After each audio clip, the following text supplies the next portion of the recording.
Damai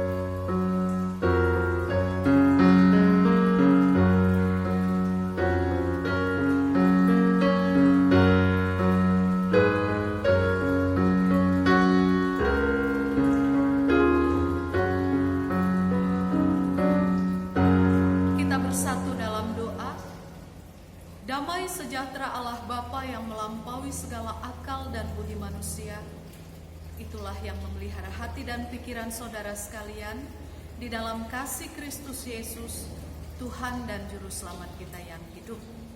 Amin. Shalom Ibu Bapak, saudara yang terkasih. Di minggu keempat setelah Trinitatis, hari ini kita kembali beribadah bersama dengan keluarga ataupun di tempat kita masing-masing, ataupun kita yang sudah ada di zona hijau boleh melaksanakan ibadah di rumah Tuhan, di gereja. Kita dalam sukacita karena berkat Tuhan yang senantiasa berkelimpahan dalam hidup kita. Minggu hari ini kita kembali mendengarkan sabda Tuhan dari kitab Kejadian pasal 12 dimulai dari ayat 1 sampai dengan ayat yang ke-9. Demikian firman Tuhan. Abram dipanggil Allah. Berfirmanlah Tuhan kepada Abram, "Pergilah dari negerimu dan dari sanak saudaramu dan dari tanah bapamu ini ke negeri yang akan kutunjukkan kepadamu. Aku akan membuat engkau menjadi bangsa yang besar dan memberkati engkau serta membuat namamu masyhur, dan engkau akan menjadi berkat. Aku akan memberkati orang-orang yang memberkati engkau dan mengutuk orang-orang yang mengutuk engkau. Dan olehmu semua kaum di muka bumi akan mendapat berkat." Lalu pergilah Abram seperti yang difirmankan Tuhan kepadanya, dan Lot pun ikut bersama-sama dengan dia. Abram berumur 75 tahun ketika ia berangkat dari Haran. Abram membawa Sarai istrinya dan Lot anak saudaranya dan segala harta benda yang didapat mereka dan orang-orang yang diperoleh mereka di Haran. Mereka berangkat ke tanah Kanaan lalu sampai di situ. Abram berjalan melalui negeri itu sampai ke satu tempat dekat Sikem, yakni pohon tarbantin di More. Waktu itu orang Kanaan diam di negeri itu. Ketika itu Tuhan menampakkan diri kepada Abram dan berfirman, "Aku akan memberikan negeri ini kepada keturunanmu." Maka didirikannya di situ mezbah bagi Tuhan yang telah menampakkan diri kepadanya.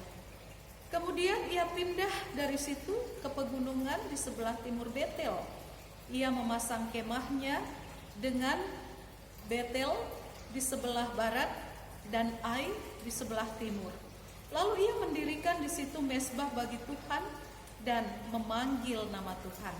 Sesudah itu Abram berangkat dan makin jauh ia berjalan ke tanah Negeb. Sampai semikian jauh pembacaan nas firman Tuhan. Abram atau Abraham,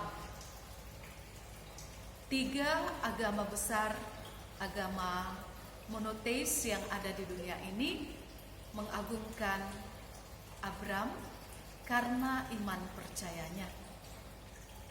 Agama Yahudi, agama Kristen, dan agama Islam dikatakan berasal dari satu rumpun karena Abraham.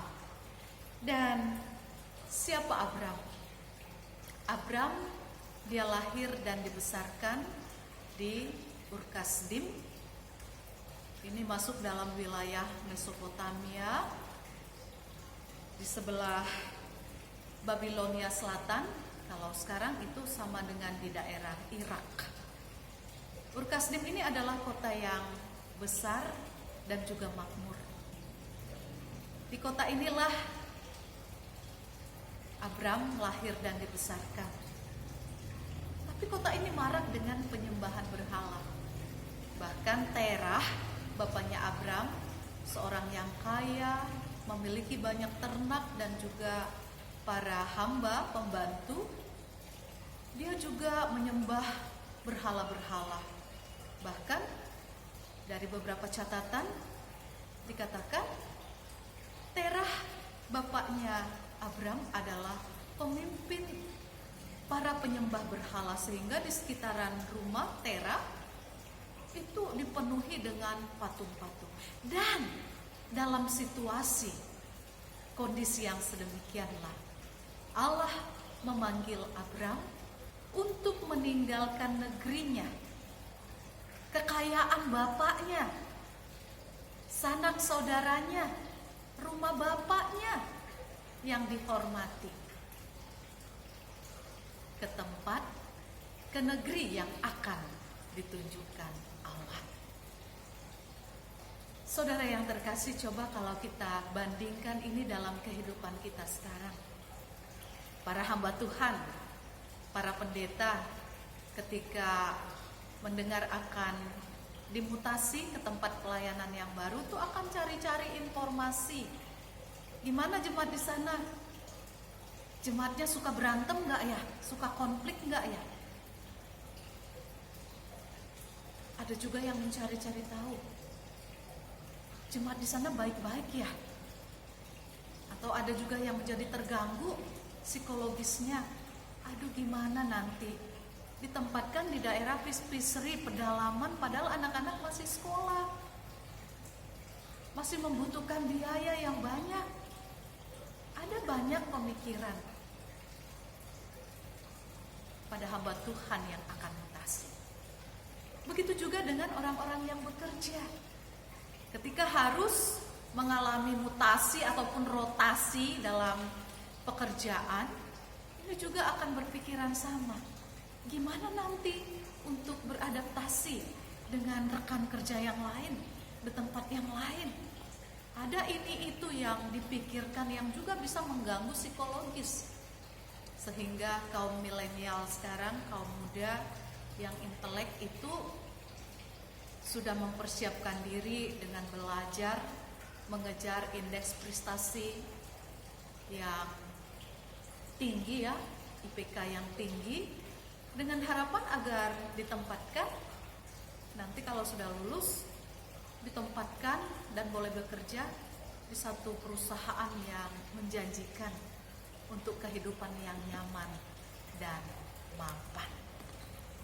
Itulah kalau kita bandingkan dalam kehidupan kita. Tapi Abraham, apa yang dimiliki bapaknya adalah juga milik kepunyaannya, karena dia dikatakan sebagai anak yang paling besar, anak tertua. Karena itulah dikatakan bahwa Abram, dia sebagai bapa orang beriman. Dia dipanggil dari zona nyaman kehidupan keluarganya. Dia dipanggil meninggalkan apa yang dimiliki oleh bapaknya. Dan itu semua bisa terjadi karena anugerah Allah. Abram dimampukan untuk beriman, percaya. Sehingga kalau kita membaca di dalam nats ini ayat yang keempat, lalu pergilah Abraham seperti yang difirmankan Tuhan kepadanya. Abraham taat, Abraham patuh, dia melakukan firman Allah. Saudara yang terkasih, Abram dipanggil Tuhan untuk menerima berkat dan menjadi berkat bagi segala kaum yang ada di muka bumi. Walaupun Abram mengalami satu proses yang lama, yang panjang. Allah memanggil dia pada saat dia berusia 75 tahun. Lalu Allah menjanjikan bahwa dia akan memiliki banyak keturunan seperti pasir di laut dan bintang-bintang di langit. Bagaimana mungkin istrinya Sarah yang juga sudah tua, yang disebut sebagai perempuan mandul, sudah mati haid, sehingga ini memang membutuhkan perjuangan iman yang sungguh. Bahkan penantian yang bisa saja tergoda untuk tidak lagi setia pada apa yang sudah diiman. Tapi inilah Abraham, umur 100 tahun, berarti 25 tahun kemudian setelah janji Allah diberikan, Abraham baru menerima apa yang sudah dinyatakan Allah kepadanya. Dan kita boleh melihat dalam bagian selanjutnya pergumulan Abraham, anak yang sudah begitu lama dinantikan, Ishak, harus juga dipersembahkan kepada Allah. Walaupun kemudian Allah segera menggantinya dengan domba sehingga Ishak tetap hidup. Tapi disinilah kita mau belajar tentang ketaatan akan firman Tuhan. Kalau Allah memanggil, Allah juga berjanji. Dan kalau Allah berjanji, Allah juga akan memperlengkapi dengan anugerahnya, sehingga orang yang mau taat, setia, berserah kepada Tuhan itu akan dikuatkan, teguh, tetap berpengharapan kepada Allah dan janjinya. Ya, panggilan Abraham jelas bukan hanya untuk dirinya, untuk beroleh berkat Tuhan, tapi dikatakan juga menjadi berkat bagi orang lain.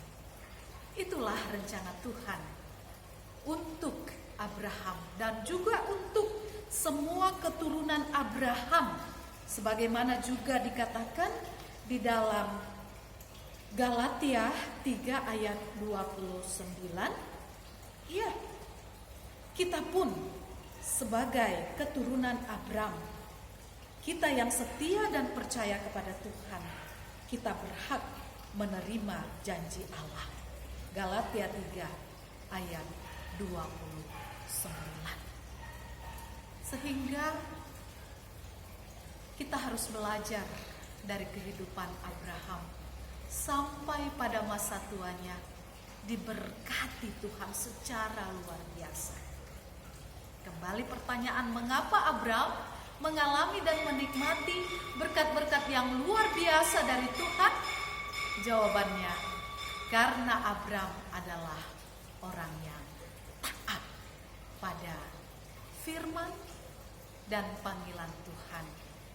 Dia lakukan, dia lakoni, dia hidupi dengan setia dalam kehidupannya.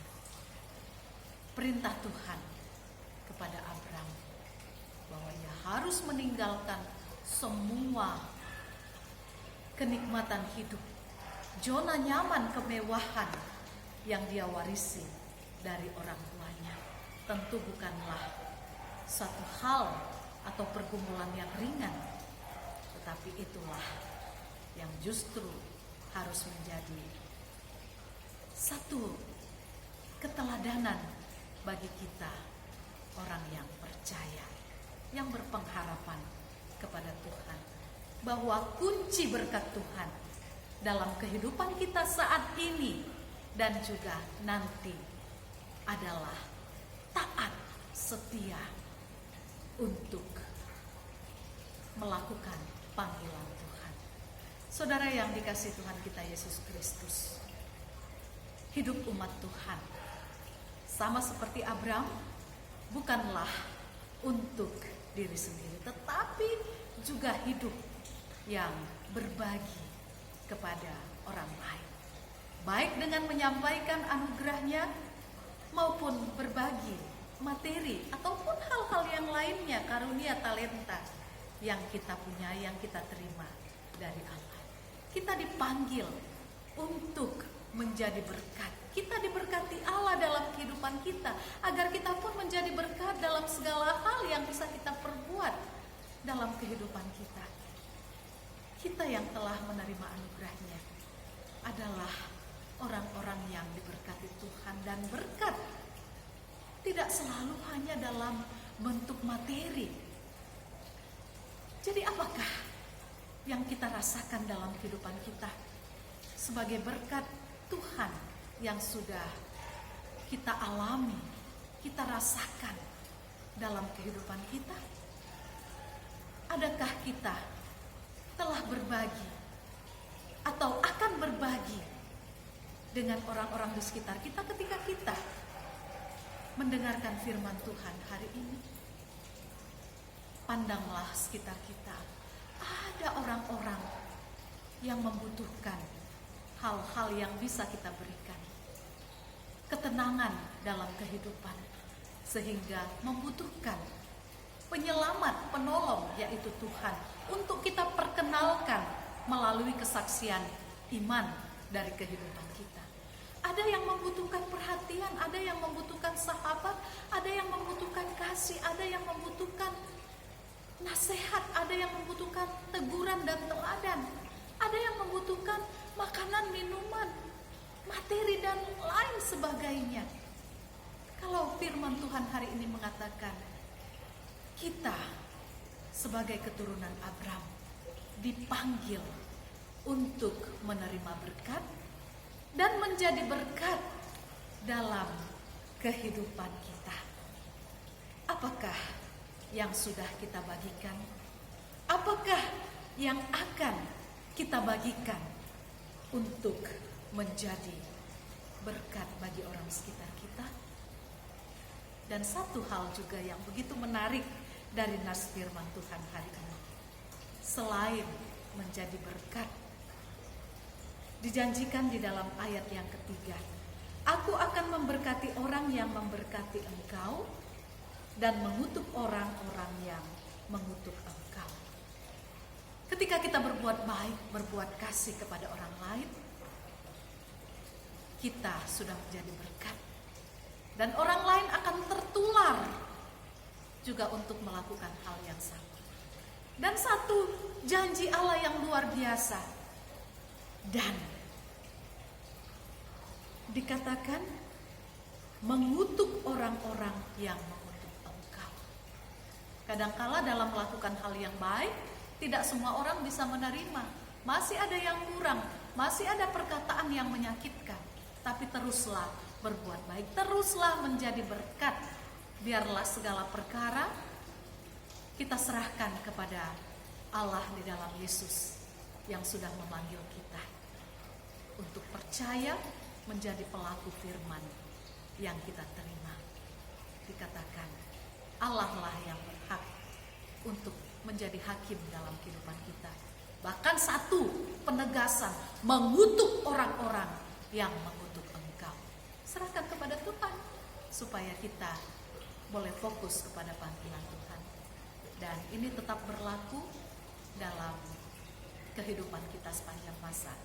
Ingatlah, Allah Tritunggal, Allah di dalam Yesus Kristus menjanjikan ketika Dia memanggil, ketika Dia memerintahkan kita, Dia juga akan memberikan janji berkatnya. Kita ingat saat Tuhan Yesus naik ke sorga, Dia memberikan perintah, pergilah, jadikan semua bangsa muridku. Dan apa Dia janjikan? Ketahuilah, aku menyertai engkau sampai pada akhir zaman. Lalu ketika kita dalam pergumulan, kesulitan dalam kehidupan, karena iman, karena penyerahan diri kepada Tuhan, kita lelah, lalu Tuhan Yesus panggil, marilah kepadaku semua yang letih lesu dan berbeban berat, aku akan memberikan kelegaan kepadamu.